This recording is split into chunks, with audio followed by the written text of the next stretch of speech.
देखो one plus वालों ने ना नॉर्ड 4 एक ऐसा फोन बनाया था जो आज भी 2025 में हम रिकमेंड कर रहे हैं, 1 साल पुराने, क्योंकि चीजें उसमें ऐसी तगड़ी देखने को मिल जाती है। और उसी लीगेसी को क्या नॉर्ड 5 यहाँ पर कंटिन्यू करता है कि नहीं करता है, क्योंकि नॉर्ड 5 रिलीज हो गया और इसे भी यूज करते हुए काफी टाइम हो गया। बहुत सारी चीजें इस फोन के बारे में जो अपग्रेड भी हुई हैं, कुछ चीजें सेम है, कुछ चीजें थोड़ी और बेटर हो सकती थी। क्या वो सारी चीजें सब बताएंगे A to Z, वीडियो को आखिर तक ध्यान से देखना। और इस चैनल पे पहली बार आए हो, इस चेहरे को पहली बार देख रहे हो, तो हम ऐसी ही टेक्निकल चीजें बहुत आसान भाषा में समझाने की कोशिश करते हैं। मेक श्योर कहना कि जुड़े रहना, वीडियो को लाइक कर देना अगर कहीं पे वीडियो पसंद आए ना। इस बार जो है नॉर्ड 5 का बेस वेरिएंट ही आपको 8GB रैम 256GB स्टोरेज के साथ मिलेगा, और ये ऑफर्स वगैरह के साथ आपको 30,000 में कुछ देखने को मिल जाएगा। और 30,000 के हिसाब से यहाँ पर बॉक्स में सारी चीजें आपको मिल जाएंगी। फोन तो ऑफकोर्स मिलता है, साथ में एक तगड़ा ब्लैक कलर का केस मिल जाता है, एक टाइप ए चार्जर मिलता है, type A to type C cable मिल जाती है। और इस साल के नॉर्ड 5 को जब आप हाथ में पकड़ोगे पहली बार, तो आपको एक चीज तो फील होगी कि हाँ फोन यहाँ पर बड़ा हो चुका है और थोड़ा यहाँ पर हैवी भी फील हो रहा है, क्योंकि इस बार ना बैटरी का मसाला थोड़ा ज्यादा और आ चुका है यहाँ पर नॉर्ड 4 से। क्योंकि पिछली बार नॉर्ड 4 में फुल मेटेलिक डिजाइन देखने को मिल रहा था, इस बार चीजें कुछ अलग मिलती है। जैसे बैक में आपको ग्लास देखने को मिल जाता है मैट फिनिशिंग के साथ, प्रीमियम ये लगता है, बट यहाँ पर जो फ्रेम्स हैं ये आपको प्लास्टिक में देखने को मिलते हैं। और इस बार का जो कैमरा मॉड्यूल है ना, आपको वर्टिकली कुछ इस टाइप का एस्थेटिक लुक में देखने को मिल जाएगा, जिसके फ्रेम्स भी आपको देखने को मिलेंगे। और ये फ्रेम्स जो सिल्वर कलर के हैं ना, ये आपको मेटेलिक मिलते हैं। और अगर फोन को आप साइड से कुछ ऐसे वैसे एंगल से देखोगे, आपको कुछ ऐसा पैटर्न भी अभी इस कलर में देखने को मिल जाएगा। बाकी ये दो कलर्स भी आपको मिल जाते हैं इसमें। सो ओवरऑल बिल्ड सही लगी मुझे, कोई भी फिंगरप्रिंट स्मजेस वगैरह यहाँ पर नहीं लगते। बट यस, एक चीज है, फोन बड़ा डेफिनेटली है, तो आपको ऑल द टाइम दो हाथ से इसे यूज करना पड़ेगा। एंड ओवरऑल काफी मिनिमल डिजाइन के साथ आता है, बट यस, आप फोन को हाथ में पकड़ोगे तो आपको वो प्रीमियम फील भी आएगी। जस्ट मेटेलिक फ्रेम भी हो जाता ना, तो और ज्यादा मजा आता था। इस बार ना आपको एक एडिशनल बटन देखने को मिल जाता है, जिसे प्लस की बोलते हैं ये लोग, जो आप बोल सकते हो कि अलर्ट स्लाइडर का थोड़ा अपग्रेडेड वर्जन है। इस बटन को आप वेरियस फंक्शन असाइन कर सकते हो, जिसमें आप सेव टू माइंड स्पेस, इसके बारे में मैं सॉफ्टवेयर वाले सेक्शन बताऊंगा। देन आपको साउंड एंड वाइब्रेशन,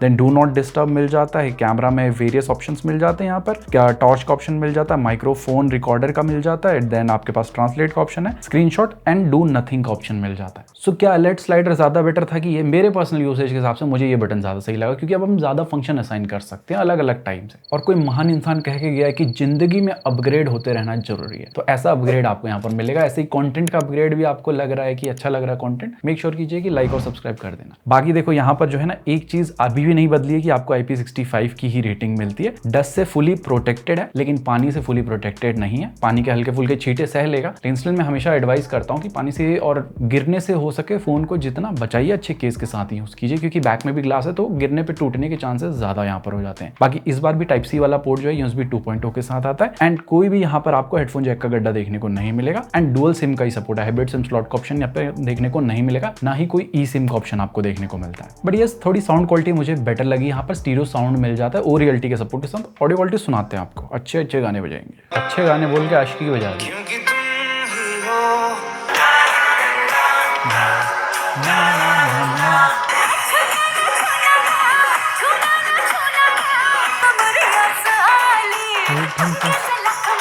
एक और चीज का एक्सपीरियंस अच्छा रहेगा कि हैप्टिक्स अच्छे मिल जाते हैं, टक वाले मिलते हैं। एंड ओवरऑल UI में इंप्लीमेंटेशन भी अच्छा है कि आप ब्राइटनेस कम ज्यादा कर रहे हो, वॉल्यूम कम ज्यादा कर रहे हो, ऐप ड्रॉअर में ऊपर नीचे कर रहे हो, रिसेंट पैनल में लॉक अनलॉक करते टाइम, हर जगह पे आपका इंप्लीमेंटेशन UI में अच्छा देखने को मिलेगा इन हैप्टिक्स का। और इस बार भी फिंगरप्रिंट सेंसर आपको ऑप्टिकल वाला ही मिलता है, प्लेसमेंट नीचे साइड है। फोन बड़ा है तो कभी कभी संघर्ष का माहौल रहेगा, आपको दो हाथ से ही यूज करके इसे अनलॉक करना पड़ेगा, लेकिन fastly securely all the time यही वर्क करता है। सो ये ओवरऑल बोल सकते हैं नॉर्ड 4 की लीगेसी को बिल्ड में तो कंटिन्यू रखा है, और डिस्प्ले में भी जो है ना आपकी कंटिन्यू रखती है लीगेसी, क्योंकि यहाँ पर आपको बड़ी 1.5 के रेजोल्यूशन वाली AMOLED डिस्प्ले मिल जाती है। एंड यहाँ पर इस बार की डिस्प्ले एक्वा टच को भी सपोर्ट करती है, जो पानी वानी की हल्की फुल्की बूंदे लग जाती हैं जब आप बाहर जाते हो मॉनसून के टाइम पे, तो आराम से टच वहां पर वर्क करेगा, कोई दिक्कत नहीं है। और इस बार मैं एक चीज देख रहा था ना कि इस रेजोल्यूशन में पहली बात तो फुल HD कर सकते हो, लेकिन यहाँ पर एक एडिशनल ऑप्शन दे दिया है कि ऑटो रेजोल्यूशन स्विच का ऑप्शन है। सो ये बेसिकली आपके यूसेज सिनेरियो के हिसाब से ऑटोमेटिकली रेजोल्यूशन को स्विच कर देगा, जो एक अच्छी चीज है कि होनी चाहिए। के अलावा HDR10+ को भी सपोर्ट करती है डिस्प्ले, नेटफ्लिक्स में HDR का सर्टिफिकेशन भी मिल जाता है, एंड यूट्यूब पे भी 4K HDR वीडियो फ्लॉलेसली चलती है। यहाँ पर कोई भी हमें दिक्कत देखने को नहीं मिली। जितना कंटेंट वगैरह देगा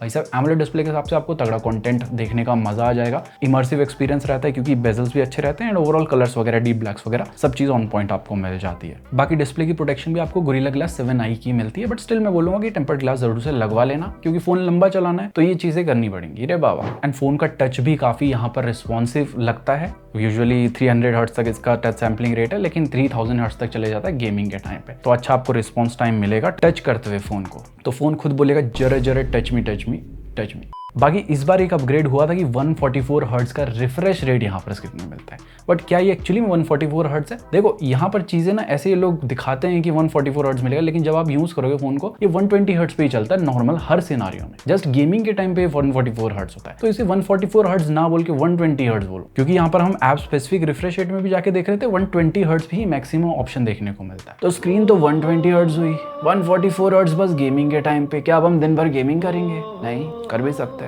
सारे लोग पूछते हैं कि वन प्लस में जो है ग्रीन लाइन आ जाएगा, उसका क्या सोल्यूशन है? तो वन प्लस वालों ने लाइफ टाइम वारंटी दी है, एक वीडियो में ऑलरेडी डिस्कस की चीज, उस वीडियो को इस वीडियो के बाद में जाके देख सकते हो। बाकी देखो फोन फ्यूचर प्रूफ भी बन जाता है, सारी कनेक्टिविटी की चीजें आपके सामने है, NFC भी मिलता है, एआर ब्लास्टर भी मिलता है, ऊपर से यहाँ पर 5G की स्पीड भी अच्छी खासी हमें देखने को मिली। जियो एयरटेल हमने दोनों पे टेस्ट किया, 5G प्लस भी हमें कॉन्स्टेंट देखने को मिल रहा था, 4G प्लस भी कॉन्स्टेंट आ रहा था। इनफैक्ट Vio 5G भी आता है, बट कॉल करते टाइम ये Vio LT पे आ जाता है। ओवरऑल जितना कॉलिंग वगैरह किया, कोई कॉलिंग के टाइम पे नेटवर्क ड्रॉप नहीं हुआ, एंड अच्छी खासी आवाज सामने वाली पार्टी को भी चली जाती है। जस्ट आपको सेटिंग में जाके ये क्लियर वॉइस को भी ऑन कर लेना है। बाकी कॉल करते टाइम AI कॉल असिस्टेंट का भी ऑप्शन है, जिसमें समरी और ट्रांसलेट भी करेगा आपके कॉल को साइमल्टेनियसली इन कुछ लैंग्वेजेस में। बाकी डेडिकेटेड प्रॉक्सिमिटी सेंसर भी है, एंड कॉल रिकॉर्डिंग यहाँ पर आप चुपके से कर सकते हो, डिफॉल्ट डायलर मिल जाता है। तो फोन फ्यूचर प्रूफ भी बन जाता है, और फ्यूचर प्रूफ बनने का एक मेजर रीजन आ जाता है क्योंकि आपको यहाँ पर सॉफ्टवेयर तगड़ा मिलता है। Oxygen OS 15 based on Android 15 मिल जाता है, और इस बार भाई साहब 4 मेजर अपडेट मिलेंगे, 6 साल के सिक्योरिटी पैच मिलने वाले हैं, मतलब 2031 तक के अपडेट मिलेंगे, जो चीज एक डेफिनेटली कंपनी का दिखाती है कि हाँ ये लोग चाहते हैं कि फोन लंबा चले, और अपडेट के मामले में भी रेगुलर है। हम जब से यूज करें ये कुछ अपडेट भी हमें देखने को मिल चुके थे। बाकी यस Oxygen OS से तो क्लीन सॉफ्टवेयर एक्सपीरियंस भी मिलेगा, बट शुरू में ये 5 प्री इंस्टॉल्ड एप्स आए थे, एंड आउट ऑफ 256 GB इतना कुछ आपको शुरू में फ्री मिलता है। बाकी मैं बोलूंगा कि कुछ नोटिफिकेशन फालतू आते हैं तो उनको आप ऑफ कर सकते हैं, जैसे नोट CE5 में बताया था कि आप इंटरनेट के नोटिफिकेशन को, थीम स्टोर के नोटिफिकेशन को ऑफ कर दीजिए, एंड वन प्लस स्टोर को तो उड़ा दीजिए। बाकी एक और चीज आपको करनी है कि आप यहाँ पर जब भी स्वाइप डाउन करते हैं या कुछ सर्च करते हैं ऊपर, तो आपको कुछ ऐसे रिकमेंडेशन आ जाएंगे आपके, या ऐप ड्रॉर में भी सर्च करते हैं तो रिकमेंडेशंस आते हैं, एंड राइट को यहाँ पर स्वाइप करेंगे तो आपके सामने यहाँ पर इनका शेल्फ आ जाता है जिसमें अगेन रिकमेंडेशन मिलते हैं। तो इनको ऑफ करने के लिए आपको सिंपली यहाँ पर लॉन्ग प्रेस करना है, देन आपको swipe down on home screen को यहाँ पर नोटिफिकेशन एंड क्विक सेटिंग कर देनी है, ऊपर global search in app drawer को डिसेबल कर देना है, and swipe right on home screen को आपको गूगल डिस्कवर कर देना है। इसके बाद जो है ना कोई भी फालतू नोटिफिकेशन एड्स वगैरह देखने को मिलेंगे नहीं, वैसे ही यहाँ पर आपको देखने को नहीं मिलते हैं, तो सॉफ्टवेयर एक्सपीरियंस आपको अच्छा लगेगा। इसका रीजन भी एक और हो जाता है कि इनका जो लुक है वो भी तगड़ा मिलता है, आपको बिल्कुल फ्यूचरिस्टिक सा मॉडर्न लुक देखने को मिल जाता है। हाँ यहाँ पर आप बोल सकते हैं One UI के बाद जो बहुत ज्यादा रिफाइंड UI आज के टाइम पे उस Oxygen OS उसमें से एक है, जो आपको ऐसा एक्सपीरियंस देगी कि आपको उस एक्सपीरियंस के बाद ना दूसरा कोई एक्सपीरियंस मजा ही नहीं आएगा। जैसे इस वीडियो के बाद आपको कोई दूसरी वीडियो देखने की जरूरत नहीं पड़ेगी, और वीडियो देख के मजा भी आ रहा है तो लाइक क्यों नहीं कर रहे हो, चैनल को सब्सक्राइब क्यों नहीं कर रहे हो? ऐसे करोगे तो एक अपडेट कम मिल जाएगा ना। कोई गद्दारी नोई करबो लड़बो सब्सक्राइब करबे, नहीं तो एमी तुम्हारे भालोबाशी बाजी, बंगाली बोलते हैं आजकल। बाकी देखो UI फीचर रिच भी है, आपको सारे ही फीचर्स मिल जाते हैं, app lock, dual app, internet speedometer, always on display के बहुत सारे ऑप्शन है, सीमलेस वाले यहाँ पर देखने को मिलते हैं जो CE5 में मिसिंग थे। CE5 की भी एक वीडियो बनाई है, उस वीडियो को आई बटन में जाके देख सकते हो। अंडर 25,000 में एक बहुत अच्छा विकल्प है वो भी, लेकिन उसके अलावा यहाँ पर ऑल डे आप ऑलवेज ऑन डिस्प्ले को इसमें ऑन रख सकते हो। CE5 में वो भी मिसिंग था। बाकी फिंगरप्रिंट सेंसर के कुछ एनिमेशन मिलते हैं, एज लाइटिंग के आपको यहाँ पर सेटिंग मिल जाती है, एंड AI के भी काफी फीचर, मतलब सारे फीचर मिल जाते हैं, जैसे आपको सर्कल टू सर्च मिलता है, गूगल का जेमिनाई है, AI एडिटर में आपके पास यहाँ पर एक्स्ट्रा एक परफेक्ट शॉट का ऑप्शन मिलता है, जिसमें अगर आपकी मुंडी ऐसी है तो इसी वैसे कुछ कर सकते हो। बाकी ये कुछ AI के और फीचर्स मिल जाते हैं, सारी लिस्ट आपके सामने है। अब इसमें मैंने शुरू में बताया था कि एक माइंड स्पेस भी मिलता है। माइंड स्पेस में बेसिकली क्या करोगे, अगर आपकी स्क्रीन पे कुछ भी चल रहा है, आपको उसको सेव करना है, तो आप सिंपली 3 फिंगर से स्वाइप अप करोगे, या अगर आपने अपने बटन में यहाँ पर माइंड स्पेस को सिलेक्ट किया, देन उसको क्लिक करके यहाँ पर ऐसा कुछ एनिमेशन आएगा, वो सेव हो जाएगा। अब वहां पर जाके आप देखोगे ना, वहां पर एक समरी भी जनरेट करके देगा आपके पेज में जो भी है उसके बारे में। तो कोई भी स्टडी मटेरियल वाली चीजें ऐसे सेव करके बाद में इंफॉर्मेशन एक्सट्रैक्ट कर सकते हैं, क्योंकि AI का जमाना आ चुका है आज के टाइम पे, तो सारे AI के फीचर भी मिल जाते हैं, और एनिमेशंस भी आपको सारे प्रॉपर देखने को मिलते हैं। जैसे आप ऐप ओपन करते हो, क्लोज करते हो, ऐप के बीच में स्विच करते हो, विजेट को ओपन क्लोज वाले एनिमेशन प्रॉपर है, रिसेंट पैनल के एनिमेशन मिलते हैं, ऐप ड्रॉर में बाउंसी इफेक्ट देखने को मिलता है, कंट्रोल सेंटर में भी ऐसा बाउंसी इफेक्ट देखने को मिल जाता है, एंड नॉच के भी प्रॉपर एनिमेशन ओपन क्लोज के मिलते हैं। एंड जितना एनिमेशन है ना, बहुत ही फ्लूइड एक्सपीरियंस रहने वाला है सभी के बीच में, एंड हमने इसे काफी यूज किया भाई साहब, ऐसा लगता है ना कि मजा आया एनिमेशन को यूज करने में, लगता है कि वो फ्लूइडिटी है इनके सॉफ्टवेयर। अब उसके पीछे का एक और रीजन हो जाता है कि परफॉर्मेंस भी अच्छी मिलती है, क्योंकि यहाँ पर चिप आपको तगड़ा मिल जाता है 8s Gen 3 का, रैम टाइप और स्टोरेज टाइप भी ठीक मिल जाती है प्राइस के अकॉर्डिंगली। बाकी यहाँ पर 1.4 मिलियन प्लस के Antutu स्कोर मिलते हैं, गीक बेंच अच्छे हैं, और ये CPU थ्रॉटल का टेस्ट है, परफॉर्मेंस मोड ऑन पे लिया था तो अच्छा खासा स्कोर है यहाँ पर, और 1.2 लाख प्लस के रीड राइट स्कोर्स भी मिल जाते हैं। तो देखो चीजें समझाते हैं सिंपल भाषा में। एक नॉर्मल इंसान क्या करेगा, बहुत ज्यादा ऐप खोलेगा, मल्टीटास्किंग वगैरह करेगा, उस केस में भाई साहब बिल्कुल भी दिक्कत नहीं आने वाली है। हमने यहाँ पर कम से कम नहीं तो 10 ऐप खोले होंगे, 5-6 ऐप खोलने के बाद भी यहाँ पर ऐसा नहीं हुआ कि ऐप की ओपनिंग स्पीड कम हो गई, ऐप बहुत फास्ट यहाँ पर ओपन हो जाते हैं। इसके बाद 10 के 10 आपको ये बैकग्राउंड में भी रखता है, तो रैम मैनेजमेंट भी आपका यहाँ पर अच्छा देखने को मिलेगा। अब उसके बाद हम थोड़ा हैवी गए यहाँ पर कि हम कैमरा ऐप के भी एनिमेशन चेक कर रहे थे कि कोई लैग वगैरह हो रहा है कि नहीं हो रहा है, तो कैमरा ऐप भी ओपन क्लोज करके देखा, बहुत तेजी से, इतनी ही तेजी से वो हमारी जिंदगी से चली गई थी। हसदे चेहरे का मतलब ये नहीं होता कि उन्होंने कोई तो यहाँ पर कैमरा ऐप में कोई भी लैग देखने को नहीं मिला। इसके बाद शटर स्पीड भी टेस्ट करी, बैक टू बैक बहुत सारी फोटोज खींची, उसके बाद मिनिमाइज भी कर दी। पहली बात तो शटर स्पीड बहुत अच्छी मिल जाती है, एंड मिनिमाइज करने के बाद भी कोई एनिमेशन में लैग नहीं था। अब यूजुअली ऐसा हम करते नहीं है अपने किसी भी सिनारियो में, डे टू डे यूसेज में, लेकिन ये हम इसलिए करते हैं कि देखते हैं कि रिफाइनमेंट कितना है यहाँ पर सॉफ्टवेयर में, तो अच्छा खासा रिफाइनमेंट देखने को मिल जाता है। इसके बाद हमने यहाँ पर वीडियो एडिट भी करके देखी, 4K की 4-5 क्लिप ली, एंड यहाँ पर आप देख सकते हो टाइमलाइन में भी आपका ठीक ठाक टाइमलाइन देखने को मिल जाता है। आप अच्छे से 4K एडिटिंग भी इसमें कर सकते हो, एंड बहुत सारी फोटोज क्लिक करते हो तो यहाँ पर प्रोसेसिंग भी फोटोज जल्दी हो जाती है, तुरंत ही हो जाती है ऑलमोस्ट। इसके अलावा एक चीज मैंने देखी कि यहाँ पर जो पोर्ट्रेट 1x है उसमें अगर आप फोटोज क्लिक कर रहे हो तो फोटो जैसी साउंड आती है क्लिक की, उसके बाद यहाँ पर जो है ना वो फोटो एकदम से अच्छी आ जाती है, बिल्कुल क्लियर आती है। लेकिन पोर्ट्रेट 2x में जब आप क्लिक करते हो, साउंड आने के बाद अगर आप हल्का सा भी हिला दोगे तो फोटो कुछ इस टाइप की ब्लरी आपको देखने को मिल जाएंगी। तो या तो ऐसा होता है कि साउंड थोड़ा बाद में आए तो हम फोन को ना हिलाएं, यहाँ पर साउंड पहले ही आ जाता है, फिर थोड़ा फोन हिल ही जाता है कि साउंड आने के बाद कि यहाँ फोटो क्लिक हो गई है, तो उसके बाद भी ये प्रोसेस कर रहा होता है। तो हल्का सा टाइम आपको पोर्ट्रेट मोड में ज्यादा देना पड़ेगा, तब आपकी क्लियर फोटो यहाँ पर आ जाएगी। बाकी देखो पिछले साल Nord 4 भी गेमिंग के लिए तगड़ा था, इस बार Nord 5 और ज्यादा तगड़ा हो जाता है, क्योंकि आपको यहाँ पर जो है ना, सबसे पहले बता दूं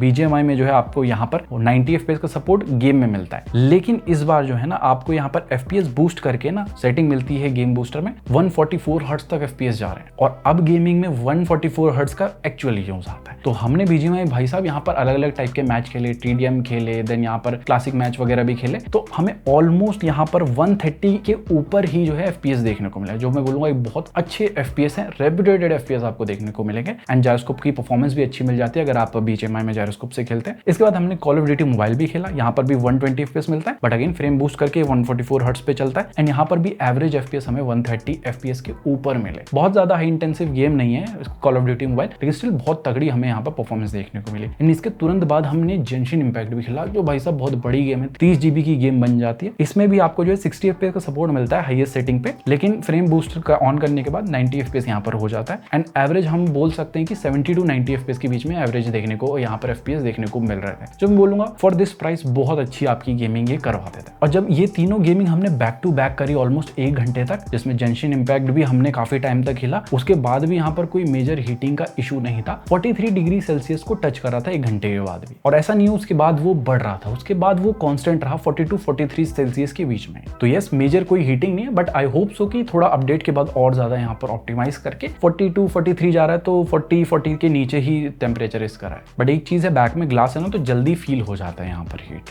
फोन गर्म उतना होगा भी नहीं अंदर से, लेकिन आपको फील होने लगेगा कि हाँ गर्म हो गया। इसके अलावा यहाँ पर जो इनका गेम मोड है, इसमें बाईपास चार्जिंग ऑप्शन मिलता है, एंड बाकी सारे ये सारे ऑप्शंस भी आपको मिल जाते हैं, GPU सेटिंग वगैरह भी कर सकते हैं। तो यस गेमिंग के लिए भी आप इस फोन को कंसिडर कर सकते हो, अच्छी परफॉर्मेंस देगा। और Nord 4 से जो लंबी छलांग मारी है वो मारी है Nord 5 ने बैटरी में। तो यहाँ पर 6800 mAh की बैटरी है, और जितना हमने यूज किया ना 10 घंटे के ऊपर का ही स्क्रीन ऑन टाइम मिला था मॉडरेट टू हैवी यूसेज में, जिसमें हमने रील्स चलाई, यूट्यूब पे शॉर्ट्स चलाए, नेटफ्लिक्स चलाया, एंड 5G पे चलाई सारी चीजें। बैटरी ब्राइटनेस भी हमने 50 to 80% के बीच में रखी थी, और इनका कोई ऐसे स्क्रीन ऑन टाइम खुद से रिकॉर्ड करने वाला ऐप में तो दिखाता नहीं है। तो हमने जब कर रहे थे तो यहाँ पर डिजिटल वेलबींग में भी कभी 3 घंटे का कुछ इसने कैप्चर नहीं किया था, लेकिन ये चीज पकड़ के चल सकते हो कि 2 दिन आराम से चले जाएगा नॉर्मल टू मॉडरेट यूज में। हैवी जाओगे तो 1.5 दिन तक भी यहाँ पर आराम से चल सकता है। बाकी कोई मेजर आइडल ड्रेन का इशू नहीं है, जस्ट 2% 5G पे हुआ मेरे यहाँ पर। जियो पे जो है ना थोड़ा मेरा नेटवर्क यहाँ पर अच्छा आता है, तो वहाँ पर कम आइडल ड्रेन होता है, लेकिन जब मैंने एयरटेल में किया, एयरटेल में थोड़ा नेटवर्क रिसेप्शन कम रहता है, तो वहाँ स्ट्रगल होता है नेटवर्क का, तो 8 से 10% के बीच में आइडल ड्रेन वहाँ पर 5G पे देखने को मिला। तो ये चीज जो है ना वेरी करती है एरिया टू एरिया। अगर आपके वहाँ पर प्रॉपर नेटवर्क आ रहा है तो आइडल ड्रेन बहुत कम देखने को मिलेगा। ऐसा बहुत कोई ये मेजर चीज नहीं है, ये चीज नेटवर्क क्वालिटी पे पूरी डिपेंड करती है। इसके अलावा 80 वॉट का चार्जर मिलता है जो 60-70 मिनट्स में फुल चार्ज भी हो जाता है। एंड मेक श्योर करना कि स्मार्ट रैपिड चार्ज को इनेबल कर देना, इससे थोड़ा फास्टली चार्ज हो जाएगा। बट क्या फास्ट चार्ज होने से बैटरी खराब होगी जल्दी? नहीं, ऐसा नहीं है भाई साहब, ऐसा होता तो फोन कंपनीज जो ये ऑप्शन ही नहीं देती। बाकी अगर बात करें कैमरा के बारे में, क्या नॉट 4 से बेटर कैमरा मिलते हैं? तो यहाँ पर बोलूंगा यस, नॉट 4 से बेटर कैमराज यहाँ पर मिल जाते हैं। ऑल्दो सेंसर जो है ऑलमोस्ट सेम ही मिलते हैं। आपको मेन जो है 50 मेगापिक्सल का मिल जाता है, अल्ट्रा वाइड 8 मेगापिक्सल का, लेकिन फ्रंट में 50 मेगापिक्सल का शूटर मिलता है सैमसंग का JN5। तो सबसे पहले बात करें फ्रंट कैमरा के बारे में, तो यहाँ पर काफी नेचुरल साइड में स्किन टोन आपको देखने को मिल जाती है। डिटेलिंग अच्छी है, यहाँ पर आपको तगड़ी डिटेलिंग मिल जाएगी, 50 मेगापिक्सल है उसकी वजह से। एंड HDR भी ये बैलेंस कर लेता है, नॉर्मल पोर्ट्रेट दोनों ही मोड में। पोर्ट्रेट मोड में एज डिटेक्शन भी यहाँ पर अच्छे से हो जाता है एंड ग्रुप फोटोज भी यहाँ पर अच्छे से ब्लर आउट करता है। ऐसा नहीं है कि आपके बैकग्राउंड में जो बंदा है उसको ब्लर कर देगा। बाकी लो लाइट में भी सेल्फीज अच्छी आ जाती है। एंड अगर हम बात करें यहाँ पर बैक कैमरा से, तो यहाँ पर भी जो है नेचुरल साइड में स्किन टोन आपको देखने को मिल जाता है। हल्का सा व्हाइटिश रखता है स्किन को, बट दिखने में अच्छी लगती है। यहाँ पर डिटेलिंग आपकी तगड़ी आ जाएंगी, ओवरऑल आपको सही लगेंगी फोटोज। ये हमने अलग अलग सिनारियोज में लिए हैं फोटोज, जिससे आपको आइडिया मिल जाएगा अलग अलग लाइटिंग सिनारियो में कैसे परफॉर्म करता है। कुछ ह्यूमन सब्जेक्ट की हैं, कुछ नॉर्मल ऑब्जेक्ट्स की हैं, तो ये सब आप देख सकते हो। बाकी यहाँ पर आप मेन से भी जो है ना 2x में डिजिटल जूम के साथ फोटोज क्लिक कर सकते हो, जिसमें डिटेलिंग अच्छी मिल जाती है। HDR भी ये 1x एंड 2x दोनों में ही बैलेंस कर लेता है जब ह्यूमन सब्जेक्ट खड़ा रहता है। बाकी यहाँ पर जो है ना मैक्सिमम जूम 20x तक हो जाता है, जिसमें डिटेलिंग बहुत ज्यादा अच्छी नहीं मिलेगी आपको यहाँ पर। बाकी पोर्ट्रेट मोड में भी 2x डिजिटली जूम का ऑप्शन मिल जाता है और यहाँ पर भी स्किन टोन सेम ही नेचुरल साइड में थोड़ी व्हाइटिश टाइप की देखने को मिल जाएगी। बाकी पोर्ट्रेट मोड में एज डिटेक्शन वगैरह प्रॉपर्ली हो जाता है, HDR भी बैलेंस हो जाता है 1x एंड 2x दोनों में ही, एंड बोके इफेक्ट भी आपको यहाँ पर अच्छा देखने को मिलता है। इसके अलावा अल्ट्रा वाइड आपको 8 मेगापिक्सल के हिसाब से ठीक ठाक एवरेज टाइप का देखने को मिल जाता है। एंड नाइट मोड में हमने कुछ फोटोज क्लिक करी है, तो नाइट मोड में ठीक ठाक लाइट को यह कैप्चर कर लेता है। अगर बात करें वीडियो की, तो यहाँ पर जो है ना इंप्रूवमेंट हुई है, आपको फ्रंट से 4K 60 FPS का स्टेबल वीडियो देखने को मिलेगा। कुछ इस टाइप की वीडियो आ जाएगी। बाकी आप लोग बताओ कमेंट करके, सब्सक्राइब करके कैसी लगी क्वालिटी। और बैक से भी आपको 4K 60 FPS की स्टेबल वीडियो रिकॉर्डिंग सपोर्ट देखने को मिल जाता है। तो आप अच्छी खासी यहाँ पर बैक से भी व्लॉगिंग कर सकते हो, फ्रंट से भी व्लॉगिंग कर सकते हो। अब थोड़ा अगेंस्ट द लाइट जाने की सिचुएशन है ये। आप लोग बताओ कैसी लग रही है क्वालिटी। सो ओवरऑल कैमरा के लिए यही बोलूंगा कि ये बेस्ट कैमरा फोन तो नहीं है, लेकिन ऐसे वर्स्ट भी नहीं है। आपकी ठीक ठाक फोटोज ये करवा देगा। स्पेशली आपको 4K 60 FPS का सपोर्ट फ्रंट से मिल जाता है, जो एक मेजर ड्रॉबैक लगता था मुझे कि आप 30,000 का फोन ले रहे हो, फ्रंट में नहीं मिल रहा है, तो वो चीजें यहाँ पर आपकी फुलफिल हो जाती है इस फोन के साथ। सो गाइस, ये थी सारी कहानी OnePlus Nord 5 के बारे में। देखो चीजें आपको समझ आ गई होंगी। इस फोन में ना ऐसी है कि सारी चीजें प्रोज ही बहुत ज्यादा मिल जाते हैं, कॉन्स ना के बराबर ही। मेरे को मेजर कॉन जो लगा, IP रेटिंग थोड़ी बेटर हो सकती थी, एंड यहाँ पर USB 2.0 की जगह USB 3.0 मिल जाता, तो हम थोड़ा जल्दी यहाँ पर फाइल को ट्रांसफर कर लेते हैं। तो बाकी प्रोज एंड कॉन्स आपको साइड बाय साइड दिख रहे होंगे। कॉन्स की लिस्ट तो बहुत छोटी है। तो ओवरऑल एक वेल पैक्ड फोन, डेफिनेटली 15,000 में ये फोन बन जाता है। तो हमारी तरफ से पूरी हाँ है। इसे सीधे थाईलैंड लेके जाएंगे, वहां बढ़िया सी मसाज कराएंगे इसकी, क्योंकि चीजें अच्छी मिलती है इसमें। बाकी होपफुली आपको चीजें समझ आ गई होंगी। नहीं समझ आई है तो मेक श्योर करना कि कमेंट्स में पूछिए अपने डाउट। हम जल्दी जो है आपके कमेंट पे रिप्लाई करने की कोशिश करेंगे। बाकी इंस्टाग्राम, ट्विटर पे भी जुड़ सकते हैं, वहां पर ऐसे कुछ रेगुलरली अपडेट्स हम देते रहते हैं। एंड हम मिलते हैं बहुत ही जल्दी ऐसे किसी न्यू इंटरेस्टिंग 10 वीडियो साथ। टिल देन, जय हिंद, take care and stay fit.